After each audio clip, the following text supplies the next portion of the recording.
Hello guys, আপনারা সবাই ভালো আছেন? আপনাদের আশীর্বাদে আমিও ভালো আছি। আপনারা সকলে দেখেন আমার ছোট ছেলে, কৃষ্ণভক্ত ছেলে আপনাদের সকলের চরণ প্রত্যাশী। দেখতে পাচ্ছেন প্রতিদিন সন্ধ্যা সকাল মন্দিরে আমার ছেলে দাঁড়িয়ে আছে, তার সাথে সে কাজ বাজায় এবং কৃষ্ণ কথা বলে।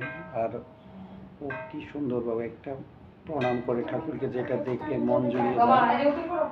আপনারা দেখেন,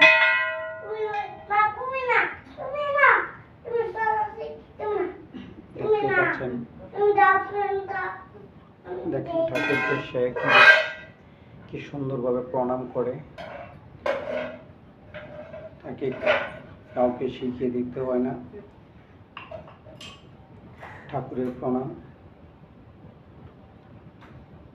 দেখতে পাচ্ছেন ঠাকুরের কাছে মনে প্রাণে কি জানি কি চায়, জানি না ভগবান তার মনের আশা পূর্ণ করবে কিনা। আপনারা সবাই আশীর্বাদ করবেন না আমার ছেলে মনের আশা যেন পূর্ণ হয়।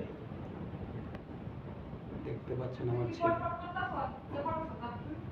ছেলে এমনিভাবে প্রতিদিন সন্ধ্যার সময় ঠাকুরের কাছে মনে প্রাণে চায়। আপনারা সবাই আশীর্বাদ করবেন যাতে আমার ছেলে এমনিভাবে কৃষ্ণ ভক্ত হয়ে থাকতে পারে।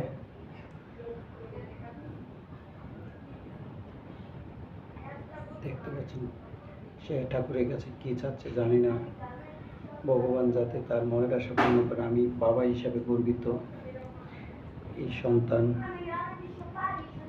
সুন্দরী। আমি সবাই আশীর্বাদ করবেন। হরে কৃষ্ণ।